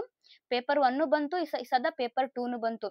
ಪೇಪರ್ 1 ಮತ್ತು ಪೇಪರ್ 2 ದಲ್ಲಿ ಮೋಸ್ಟ್ ಸ್ಕೋರಿಂಗ್ ಟಾಪಿಕ್. ಯಾಕಂತಂದ್ರೆ 2013ರಿಂದ 2024 ಒಳಗೆ ಒಂದ್ಸಲ ನೀವು ಕ್ವಶನ್ ಪೇಪರ್ ತೆಗೆದು ನೋಡ್ರಿ, ಅದ್ರೊಳಗೆ ರಿಪೀಟ್ ಆಗಿರ್ತಾವ ಕೆಲವೊಂದು ಟಾಪಿಕ್ ಮೇಲೆ ಕ್ವಶನ್ಸ್ಗಳು. ಹಿಂಗಾಗಿ ಮೋಸ್ಟ್ ಸ್ಕೋರಿಂಗ್ ಟಾಪಿಕ್ ನೀವೇನ ತಗೊಂಡ್ ಕಿಶಿಂದ್ರ ಅದನ್ನ ಓದ್ಲಿಕ್ಕೆ ಟ್ರೈ ಮಾಡ್ರಿ. ನೆಕ್ಸ್ಟ್, ದುರ್ಬಲ ವಿಷಯಗಳ ಕಡೆ ಗಮನ ಅಂತಂದ್ರೆ ಯಾವ್ದು ನಿಮ್ಗ ಬಹಳ ಬೇಜಾರ್ ಅನಸ್ತೈತಿ, ಮತ್ತೆ ಇದು ಬಹಳ ಬೋರಿಂಗ್ ಅನಸ್ತೈತಿ, ಮತ್ತೆ ಇದ್ರೊಳಗ ನನ್ಗ ಎಷ್ಟೇ ಓದಿದ್ರು ಕೂಡ ನನ್ಗ ಅದ್ರೊಳಗ ಸ್ಕೋರೇ ಆಗ್ಲಿಕ್ಕತ್ತಿಲ್ಲ ಅಂತ ಹೇಳಿ ನಿಮ್ಗೇನ್ ಟಾಪಿಕ್ ಅನಸ್ತೈತಲ್ಲ ಅಂತದ್ ಕಡೆ ಜಾಸ್ತಿ ಫೋಕಸ್ ಮಾಡ್ರಿ. ಅಂತಂದ್ರೆ ಗಣಿತದ ವಿಷಯಗಳಿಗೆ ಪೇಪರ್ 1 ನಲ್ಲಿ ಗಣಿತಕ್ಕೆ ಸಂಬಂಧಪಟ್ಟಂತ ಏನ್ ಟಾಪಿಕ್ಸ್ ಅದಾವಲ್ಲ ಅದ್ರ ಕಡೆ ಜಾಸ್ತಿ ಫೋಕಸ್ ಮಾಡ್ರಿ. ನೆಕ್ಸ್ಟ್, ಆಗಾಗ ಪರಿಷ್ಕರಣೆ ಅಂತಂದ್ರೆ ರಿವಿಷನ್. ಏನು ಓದ್ಕೊಂಡಿರ್ತಾರಲ್ಲ ನೀವು ಪೇಪರ್ 1 ಮತ್ತು ಪೇಪರ್ 2 ಗೆ ಸಂಬಂಧಪಟ್ಟಂತೆ ಏನೇನೆಲ್ಲ ಟಾಪಿಕ್ ಗಳನ್ನ ನೀವು ನೋಡ್ಕೊಂಡಿರ್ತಿರಲ್ಲ ಎಲ್ಲಾನು ಕೂಡ ವಾರಕ್ಕೆ ಒಂದ್ಸಲ ಆದ್ರೂ ಏನ್ ಮಾಡ್ಬೇಕು, ರಿವಿಷನ್ ಅನ್ನ ಸಾರಿ ವಾರಕ್ಕೆ ಒಂದ್ಸಲ ಆದ್ರೂ ಕೂಡ ನೀವು ಅದನ್ನ ರಿವಿಷನ್ ಮಾಡ್ಕೋಬೇಕು. ರಿವಿಷನ್ ಮಾಡ್ಕೋದ್ರಿಂದ ಏನಾಗ್ತೈತಿ, ಎಲ್ಲವನ್ನು ಕೂಡ ಒಂದ್ಸಲ ನೆನ್ಪುಳಿತೈತಿ. ಬರೀ ಓದ್ ಕಿಶಿಂದ್ರ ಅಷ್ಟೇ ಬಿಟ್ರೆ ಮುಂದೆಲ್ಲ ನೋಡ್ಕೋತ ಹೋಗೋದು ಹಿಂದಿಂದೆಲ್ಲ ಮರ್ತು ಬರೋದು ಆಗ್ತೈತಿ. ಸೊ ಹಾಗಾಗಿ ವಾರಕ್ಕೆ ಒಂದ್ಸಲ ಆದ್ರೂ ಅಥವಾ ಎರಡ್ ಮೂರ್ ದಿನಕ್ಕೆ ಒಂದ್ಸಲ ಅಥವಾ ವಾರಕ್ಕೆ ಒಂದ್ಸಲ ಆದ್ರೂ ಏನ್ ಮಾಡ್ಬೇಕು, ನೀವು ರಿವಿಷನ್ಕ ಒಂದಿನ ತೆಗೆದಿಡ್ಬೇಕು. ನೆಕ್ಸ್ಟ್, ಕೈ ಬರಹದ ಸಣ್ಣ ಟಿಪ್ಪಣಿ ಅಂತಂದ್ರೆ ಶಾರ್ಟ್ ನೋಟ್ಸ್ ನ ಹೇಳ್ದಲ್ಲ, ಕೆಲವೊಂದು ಟಾಪಿಕ್ ಇರ್ತೈತಲ್ಲ ಅದ್ರೊಳಗ ಮೋಸ್ಟ್ ಇಂಪಾರ್ಟೆಂಟ್ ಸ್ಕೋರಿಂಗ್ ಟಾಪಿಕ್ ನಾನು ಹೇಳ್ದೆ ಅಲ್ಲ, ಅದ್ರೊಳಗೆ ನೀವೇನ್ ಮಾಡ್ಬೇಕು, ಒಂದು ಸಣ್ಣದೊಂದು ಸಪ್ರೇಟ್ ಆಗಿರ್ತಕ್ಕಂತ ಒಂದು ಶಾರ್ಟ್ಸ್ ನೋಟ್ಸ್ ಅನ್ನ ಮಾಡ್ಕೋಬೇಕು. ಈ ಶಾರ್ಟ್ಸ್ ನೋಟ್ಸ್ ಹೆಂಗಿರ್ತೈತಿ ಗೊತ್ತಾ, ಎಕ್ಸಾಮ್ ಹಾಲಿಗೆ ನಾವ್ ಎಲ್ಲಾನು ಎಕ್ಸಾಮ್ ಇನ್ನೊಂದ್ 2-3 ದಿನ ಐತನಕಾಗ್ಲೇ ಎಲ್ಲವನ್ನು ತಗೊಂಡ್ ಕುಂದ್ರಲಿಕ್ಕೆ ಆಗಂಗಿಲ್ಲ. ಯಾಕಂತಂದ್ರೆ ಎಲ್ಲಾ ಬುಕ್ ತಗೊಂಡ್ ನೋಡಿದ್ರ ಬರೀ ಅಲ್ಲಿ ಟೆನ್ಷನ್ ಆಗ್ಬಿಡ್ತೈತಿ, ಇಷ್ಟು ಸಬ್ಜೆಕ್ಟ್ ಅದ ಅಷ್ಟು ಸಬ್ಜೆಕ್ಟ್ ಐತಿ ಅಂತ ಹೇಳಿಕೆ, ಮತ್ತ ಯಾವ ಇಂಪಾರ್ಟೆಂಟ್ ಟಾಪಿಕ್ ಅದ್ರೊಳಗೆ ಯಾವ್ದಿಲ್ಲ ಅಂತ ಹೇಳಿಕೆ ಬಹಳ ಟೆನ್ಷನ್ ಆಗ್ತೈತಿ. ಸೊ ಹಂಗ ಅದಕ್ಕ ನೀವೇನ್ ಮಾಡ್ಬೇಕು ಅಂತಂದ್ರ ಎಲ್ಲ ಪೇಪರ್ 1 ಮತ್ತು ಪೇಪರ್ 2 ಗೆ ಸಂಬಂಧಪಟ್ಟಂತೆ ನಿಮ್ದೇ ಆದ ಶೈಲಿಯಲ್ಲಿ ನಿಮ್ದೇ ಆದ ಟ್ರಿಕ್ಸ್ ಅನ್ನ ಹಾಕೊಂಡು ನಿಮ್ದೇ ಆದ ಕೈ ಬರಹದೊಂದಿಗೆ ಏನ್ ಮಾಡ್ಬೇಕು, ಸಣ್ಣ ಟಿಪ್ಪಣಿಗಳನ್ನ ನೀವು ರೆಡಿ ಮಾಡ್ಕೋಬಹುದು. ಬಹಳ ಸ್ಕೋರಿಂಗ್ ಬಹಳ ಹೆಲ್ಪ್ ಆಗುತ್ತೆ ನೋಡಿ ಫ್ರೆಂಡ್ಸ್. ನಾನು ಕೂಡ ಹಂಗೆ ಮಾಡಿದ್ದೆ. ನಾನು ಮೋಸ್ಟ್ ನಂದೇ ಆದಂತ ಕೀ ನೋಟ್ಸ್ ಅನ್ನ ನಾನು ರೆಡಿ ಮಾಡ್ಕೊಂಡಿದ್ದೆ. ನನ್ಗೆ ಎಕ್ಸಾಮ್ ಬಹಳ ಹೆಲ್ಪ್ ಆಯ್ತು. ನೆಕ್ಸ್ಟ್, ಸಮಯ ನಿರ್ವಹಣೆ, ಟೈಮ್ ಟೇಬಲ್ ಮ್ಯಾನೇಜ್ಮೆಂಟ್ ಮಾಡೋದು ಬಹಳ ಅಂದ್ರೆ ಬಹಳ ಮುಖ್ಯ ಫ್ರೆಂಡ್ಸ್. ಯಾಕಂತಂದ್ರೆ ಇವತ್ತು ನನ್ನ ಕ್ಲಾಸ್ ಕೇಳಿ ಕಿಶಿಂದ್ರ ನೀವು ಫುಲ್ ಜೋಶ್ ಅಲ್ಲಿ ಅದೇನಂತಾರಲ್ಲ ಆರಂಭಿಕ ಶೂರರು ಹಂಗ್ ಮಾಡೋದ್ ಬೇಡ. 1ನೇ ದಿನದಿಂದ ಹಿಡ್ಕೊಂಡು 30ನೇ ದಿನದವರೆಗೂ ನಾನು ಏನೆಲ್ಲ ಹೇಳ್ಕೊಟ್ಟಿದ್ದೀನಿಲ್ಲ ಅದನ್ನ ಏನ್ ಮಾಡ್ರಿ, ಒಂದು ಬುಕ್ ಅಲ್ಲಿ ಬರ್ಕೊಂಡು ಅದಕ್ಕೆ ಸಂಬಂಧಪಟ್ಟಂತೆ 1ನೇ ದಿನದಿಂದ ಹಿಡ್ಕೊಂಡು 31ನೇ ದಿನಗಳವರೆಗೆ ನೀವು ಏನೇನೆಲ್ಲ ಮಾಡ್ಬೇಕು ಏನೇನಿಲ್ಲ ಅಂತ ಹೇಳಿ ಕಿಶಿಂದ್ರ ಒಂದು ಟೈಮ್ ಟೇಬಲ್ ಹಾಕೊಂಡು ಅದ್ರ ಜೊತೆಗೆ ಅದನ್ನ ಮ್ಯಾನೇಜ್ಮೆಂಟ್ ಮಾಡ್ಬೇಕು. ಟೈಮ್ ಅನ್ನ ಮ್ಯಾನೇಜ್ಮೆಂಟ್ ಮಾಡೋದು ಬಹಳ ಇಂಪಾರ್ಟೆಂಟ್ ಆಗುತ್ತ. ಟೈಮ್ ಟೇಬಲ್ ಹಾಕೊಂಡ್ಕೆ ಅದಷ್ಟೇ ಗಾಡಿ ಮ್ಯಾಗ ಅನ್ಸಿದ್ರ ನೋಡ್ಕೆ ಬಿಡೋದು ಅಷ್ಟೇ ಅಲ್ಲ, ಅದ್ರ ಪ್ರಕಾರ ನೀವು ಸರಿಯಾಗಿ ನೀವು ಅಧ್ಯಯನ ಮಾಡಿದ್ದೆ ಆದ್ರೆ, ತನು ಮನದಿಂದ ನೀವು ಸರಿಯಾಗಿ ಅದನ್ನ ಅಧ್ಯಯನ ಮಾಡಿದ್ದೆ ಆದ್ರೆ 100% ಆಗಿ ನೀವು ಈ ಸಲದ ಕೆಸೆಟ್ ಪರೀಕ್ಷೆ 2025 ಕೆಸೆಟ್ ಪರೀಕ್ಷೆಗಳನ್ನ ನೀವು ಪಾಸ್ ಮಾಡೇ ಮಾಡ್ತೀರಿ. ನೆಕ್ಸ್ಟ್, ಯಾಕಂದ್ರೆ ಇಲ್ಲಿ ಆರಂಭಿಕ ಶೂರ್ ಆಗೋದ್ ಬೇಡ, ಎಲ್ಲರೂ ಪಾಸ್ ಮಾಡ್ಬೇಕು, ನನ್ ಕೆಸೆಟ್ ಪಾಸ್ ಮಾಡ್ಬೇಕು ಅಂತ ಹೇಳಿ ನಿಮ್ ತಲೆಯೊಳಗಿತ್ತು, ನಾನು ಕೂಡ ಅಸಿಸ್ಟೆಂಟ್ ಪ್ರೊಫೆಸರ್ ಆಗ್ಬೇಕು ಅಂತ ನಿಮ್ ತಲೆಯೊಳಗಿತ್ತು ಅಂತಂದ್ರ ಟೈಮ್ ಟೇಬಲ್ ಮ್ಯಾನೇಜ್ಮೆಂಟ್ ಮಾಡೋದು ಬಹಳ ಇಂಪಾರ್ಟೆಂಟ್. ಬರೀ ಪೇಪರ್ 1ಗೆ ಅಷ್ಟೇ ಟೈಮ್ ಕೊಡ್ಬಾರ್ದು. ಒಂದ್ ನಿಮಿಷ, ಬರೀ ನಾನು ಪೇಪರ್ 1 ಅಷ್ಟೇ ನೋಡ್ಕೋತೀನಿ, ಬರೀ ಪೇಪರ್ 1, 2 ಅಷ್ಟೇ ನೋಡ್ಕೋತೀನಿ ಅಂತಲ್ಲ, ಪೇಪರ್ 1 ನೋಡ್ಕೋಬೇಕು, ಪೇಪರ್ 2 ನೋಡ್ಕೋಬೇಕು. ಸೊ ಹಾಗಾಗಿ ಅಂತ ಟೈಮ್ ಟೇಬಲ್ ಅನ್ನ ನೀವು ಮ್ಯಾನೇಜ್ ಮಾಡ್ಬೇಕು. ನೆಕ್ಸ್ಟ್, ಆರೋಗ್ಯದ ಕಡೆ ಗಮನ. ಎಲ್ಲರ್ಕಿಂತ ಬಹಳ ಇಂಪಾರ್ಟೆಂಟ್, ಮೋಸ್ಟ್ ಇಂಪಾರ್ಟೆಂಟ್ ಅಂತಂದ್ರೆ ಆರೋಗ್ಯದ ಕಡೆ ಗಮನ ಕೊಡುವುದು. ಆರೋಗ್ಯವೇ ಭಾಗ್ಯ. ಆರೋಗ್ಯ ಒಂದಿದ್ರೆ ಎಲ್ಲವನ್ನೂ ಕೂಡ ಪಡ್ಕೊಳ್ಳಿಕ್ಕೆ ಸಾಧ್ಯ ಆಗುತ್ತ. ಅಂತಂದ್ರೆ 30 ದಿನ ಸ್ಟಡಿ ಪ್ಲಾನ್ ಹಾಕೋತಿರ್ಲ, ಅದ್ರ ಪ್ರಕಾರ ಸ್ಟಡಿನೂ ಮಾಡ್ಬೇಕು, ಹಂಗ ಏನ್ ಮಾಡ್ಬೇಕು, ಒಂದ್ ತಾಸಿಗೆ ನೀವೇನ್ ಓದ್ಕೋತ್ ಕುಂತಿರ್ತಿರ್ಲ, ತಾಸ 2 ತಾಸಿಗೆ ಒಂದ್ಸಲ ಅಂದ್ರ ತಾಸ 2 ತಾಸಿಗೆ ಒಂದ್ಸಲ ಒಂದ್ ಸ್ವಲ್ಪ ಶಾರ್ಟ್ ಬ್ರೇಕ್ ತಗೋಬೇಕು. 10 ನಿಮಿಷ 15 ನಿಮಿಷದ್ದು ಒಂದ್ ಸ್ವಲ್ಪ ಬ್ರೇಕ್ ತಗೊಂಡು ಸ್ವಲ್ಪ ರಿಲ್ಯಾಕ್ಸ್ ಮಾಡ್ಕೋಬೇಕು. ಟೈಮಿಗೆ ಊಟ ಮಾಡ್ಬೇಕು, ಟೈಮಿಗೆ ನಿದ್ದೆ ಮಾಡ್ಬೇಕು. ಯಾವ್ದೇ ಊರ್ದೇ ಸಂಸಾರದ ಮನೆಯ ಜಂಜಾಟಗಳನ್ನ ತಲೆಗೆ ಇಟ್ಕೊಂಡು ಕುಂದ್ರಬಾರ್ದು. ಸರಿಯಾಗಿ ಕರೆಕ್ಟ್ ಆಗಿ ಏನ್ ಮಾಡ್ಬೇಕು, ಸ್ಟಡಿ ಮಾಡ್ಬೇಕು. ನಿಮ್ಮ ಆರೋಗ್ಯವನ್ನ ನೀವು ನೋಡ್ಕೋರಿ. ಎಕ್ಸಾಮ್ ಟೈಮಿಗಂತೂ ಬಹಳ ಇಂಪಾರ್ಟೆಂಟ್. ಯಾಕಂತಂದ್ರೆ ಫುಲ್ ಟೆನ್ಷನ್ ತಗೊಂಡ್ ಕಿಶಿಂದ್ರ ಹಗಲ ರಾತ್ರಿ ಕೂತು ನಿದ್ದಿಗೆಡ್ಸ್ಕೊಂಡು ಆರೋಗ್ಯವನ್ನ ಹಾಳು ಮಾಡ್ಕೊಳಕ್ ಹೋಗ್ಬೇಡ್ರಿ. ಯಾಕಂತಂದ್ರೆ ಓದು ಎಷ್ಟು ಮುಖ್ಯನೋ ಓದಿನ ಜೊತೆಗೆ ಆರೋಗ್ಯನೂ ಕೂಡ ಅಷ್ಟೇ ಮುಖ್ಯ. ಆರೋಗ್ಯವನ್ನ ನೋಡ್ಕೊಂಡು ಕರೆಕ್ಟ್ ಆಗಿ ಸಮಯವನ್ನ ನಿರ್ವಹಣೆ ಮಾಡಿದ್ದೆ ಆದ್ರೆ ನಾವು ಕೆಸೆಟ್ 2025ರಲ್ಲಿ ನಾವು 100% ಫಲಿತಾಂಶವನ್ನ ಪಡಿಲಿಕ್ಕೆ ಸಾಧ್ಯ ಆಗುತ್ತಾ ಫ್ರೆಂಡ್ಸ್. ಹೂವಿನ ಜೊತೆ ದಾರನು ಕೂಡ ಸ್ವರ್ಗ ಸೇರ್ತು ಅನ್ನೋ ಹಾಗೆ ಎಲ್ಲರೂ ಕೂಡ ಪ್ರಯತ್ನ ಮಾಡೋಣ. ಓಕೆ ಫ್ರೆಂಡ್ಸ್, ಇಲ್ಲಿವರೆಗೂ ನಾನು 30 ದಿನದ ಸ್ಟಡಿ ಪ್ಲಾನ್ ನಿಮ್ಗೆ ಹೇಳ್ಕೊಟ್ಟಿದ್ದೀನಿ. ನಾನು ಕೂಡ ಈ 30 ದಿನನ ಡೇ 1 ಡೇ 2 ಚಾಲೆಂಜ್ ಅನ್ನಾಗಿ ತಗೊಂಡು ನಮ್ಮ ಲೈಫ್ನೊಳಗ ರಿಸ್ಕ್ ತಗೊಳ್ಳಾರ್ದೆ ಯಾವುದನ್ನು ಕೂಡ ನಾವು ಪಡಿಲಿಕ್ಕೆ ಸಾಧ್ಯ ಇಲ್ಲ. ಈ 30 ದಿನ ಏನ್ ಮಾಡ್ರಿ ನೀವು ಕರೆಕ್ಟ್ ಆಗಿ ಟೈಮ್ ಟೇಬಲ್ ಅನ್ನ ಮ್ಯಾನೇಜ್ ಮಾಡ್ಕೋರಿ. ಸರಿಯಾಗಿ ಇದಕ್ಕ ಕಂಪ್ಲೀಟ್ ಆಗಿ ಏನ್ ಮಾಡ್ಬೇಕು, ಟೈಮ್ ಅನ್ನ ನೀಡಬೇಕು. ನಾನು ಕೂಡ 30 ದಿನಾನು ನಿಮ್ಗೆ ನಾನೇನ್ ಟೈಮಿಂಗ್ ಅನ್ನ ಹೇಳಿದ್ದೀನಿಲ್ಲ ಆ ಟೈಮ್ ಪ್ರಕಾರ ನಾನು ಕ್ಲಾಸ್ ಮಾಡ್ಲಿಕ್ಕೆ ಸಾಕಷ್ಟು ಸಾಧ್ಯವಾದಷ್ಟು ಮಟ್ಟಿಗೆ ಪ್ರಯತ್ನ ಮಾಡ್ತೀನಿ. ಕೆಲವೊಂದ್ಸಲ ಏನಾಗಿರ್ತೈತಿ, ಕಾರಣಾಂತರಗಳಿಂದ ಕೆಲವೊಮ್ಮೆ ಕ್ಲಾಸ್ ಮಾಡ್ಲಿಕ್ಕೆ ಸಾಧ್ಯ ಆಗಂಗಿಲ್ಲ.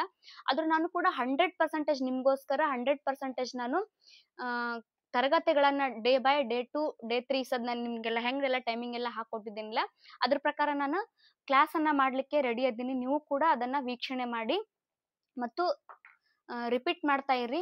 ಈಗಾಗಲೇ ನನ್ನ ಚಾನಲ್ಗೆ ಯಾರಾದ್ರೂ ಹೊಸಬರಾಗಿದ್ರೆ ದಯವಿಟ್ಟು ಸಬ್ಸ್ಕ್ರೈಬ್ ಮಾಡಿ. ಯಾರು ನಾನು ಕಂಪಲ್ಸರಿ ನಾನು ಈ ಸಲ ಪಾಸ್ ಮಾಡ್ಲೇಬೇಕು ಅನ್ನೋ ಏನು ನಿಮ್ಗೆ ಏನು ತಲೆಯೊಳಗೆ ಐತಲ್ಲ, ಕಂಪಲ್ಸರಿ ಪಾಸ್ ಮಾಡ್ಲೇಬೇಕು ಅನ್ನೋರು ಮಾತ್ರ ಈ ವಿಡಿಯೋನ ನೀವು ನೋಡಿ ಮತ್ತು ಅದ್ರ ಪ್ರಕಾರ ನೀವು ನಾನೇನು ಹಾಕೊಟ್ಟಿದ್ದಿಲ್ಲ ಟೈಮ್ ಟೇಬಲ್ ಅದ್ರ ಪ್ರಕಾರ ನೀವು ಟೈಮ್ ಟೇಬಲ್ ಅನ್ನು ನೋಡಿ ದಿನನಿತ್ಯನೂ ಕೂಡ ನೀವೇನ್ ಮಾಡ್ಬೇಕು, ತಯಾರಿಯನ್ನ ಮಾಡಿ. ನನ್ನ ಚಾನಲ್ಗೆ ಯಾರಾದ್ರೂ ಹೊಸಬರಾಗಿದ್ರೆ ದಯವಿಟ್ಟು ಸಬ್ಸ್ಕ್ರೈಬ್ ಮಾಡಿ. ನಂದು ಅನಿಸಿಕೆಗಳು, ವೈಯಕ್ತಿಕ ಅನಿಸಿಕೆಗಳು ಇಷ್ಟಿದಾವ. ನನ್ನ ಅನುಭವಗಳ ಆಧಾರದ ಮೇಲೆ ನಾನು ಇಷ್ಟನ್ನ ಹೇಳಿದ್ದೀನಿ. ಇನ್ನು ಯಾರು ಏನಾದ್ರೂ ಹೇಳ್ಬೇಕು ಅನ್ಸಿತ್ತು, ಈ ಟಾಪಿಕ್ ಮೇಲೆ ಏನಾದ್ರೂ ಕೇಳ್ಬೇಕು ಅನ್ಸಿತ್ತು ಅಂತಂದ್ರೆ ನೀವು ಕಮೆಂಟ್ ಮುಖಾಂತರ ತಿಳಿಸಬಹುದು. ಸಣ್ಣ ಪುಟ್ಟ ಗ್ರಾಮಟಿಕಲ್ ಮಿಸ್ಟೇಕ್ಸ್ ಗಳಾದ್ರೆ ನೀವು ಸ್ವಲ್ಪ ಅಡ್ಜಸ್ಟ್ ಮಾಡ್ಕೋರಿ. ಏನಾದ್ರೂ ಹೇಳ್ಬೇಕು ಕೇಳ್ಬೇಕು ಅನ್ಸಿತ್ತಂತಂದ್ರೆ ನೀವು ಕಮೆಂಟ್ ಮುಖಾಂತರ ತಿಳಿಸಬಹುದು. ಧನ್ಯವಾದಗಳು ಫ್ರೆಂಡ್ಸ್, ಎಲ್ಲರಿಗೂ ಆಲ್ ದ ವೆರಿ ಬೆಸ್ಟ್. ಮತ್ತೆ ಮುಂದಿನ ತರಗತಿಯಲ್ಲಿ ಭೇಟಿಯಾಗೋಣ. ಧನ್ಯವಾದಗಳು.